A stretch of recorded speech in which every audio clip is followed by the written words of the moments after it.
We could easily devote a whole season to pants, but I'm going to introduce pants a little at a time, and we'll start with their anatomy so you'll know the vocabulary for reading and working with pant pattern terminology. These cute little pants were made a couple of years ago for an article in Threads magazine. They're an excellent example for showing the anatomy of pants. Most pants have 4 main pattern pieces: the right and left pant front and the right and left pant back. These are held together by the side seam, which is sometimes called the out seam. The inseam is the seam that goes inside the legs. The length of this seam is used to designate the pant length. And the crotch seam, sometimes called the center seam, this is the seam that most often contains the zipper. When the zipper is in the front, it is called a fly front and has a unique application that's unlike other zipper applications. These pants have a standard waistband, but there are other options. Just as we discussed for skirts, they can also have a contoured waist, an elasticized waist, or a drawstring, and it can be a high waist or a dropped low waist. Sometimes pants have a yoke across the back between the leg and the waistband. This pattern piece eliminates the need for darts. I'll show you how that works.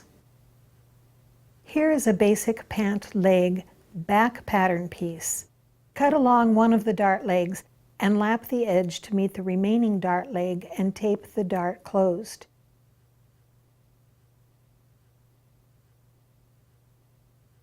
You can see how the waist dart fits the pattern to fall smoothly over the hip and taper to the waist.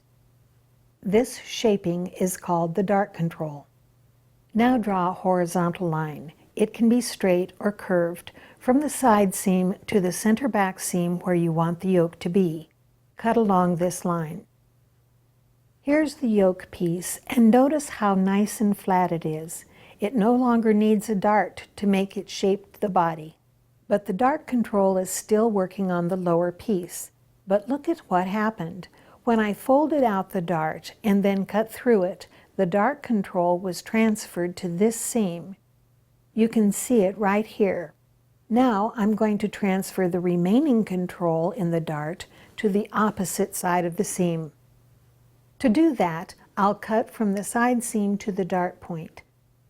See how the dart flattens and the new dart opens here on the hip? Now transfer this dart to the top edge with a ruler. I'll cut this dart off so you can see how it fits right into this void.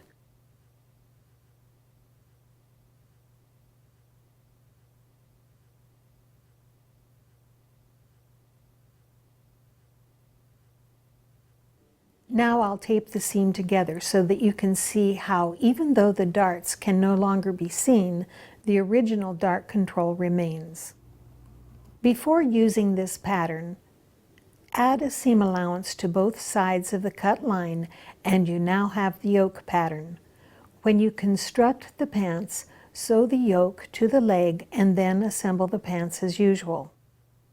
When you're choosing a pant pattern, or almost any pattern for that matter, the pattern catalog labels some of them as easy or very easy and others as difficult or even very difficult. You might be interested in knowing the difference between very easy and very difficult patterns. Most of the time, the biggest difference is the number of pattern pieces. For example, here are 2 extremes. Most people think of sewing jeans as difficult. As you can see, this jeans pattern has 12 pattern pieces that need to be fit together. Small pockets, belt loops, top stitching, and multiple layers all add up. This pattern, on the other hand, has been streamlined and simplified by merging all of the pattern details into one essential piece, making this a very easy and fast pattern to put together. It's like the 200-piece jigsaw puzzle compared to the 2,000-piece puzzle. It takes the same process to put them together. One just has more pieces.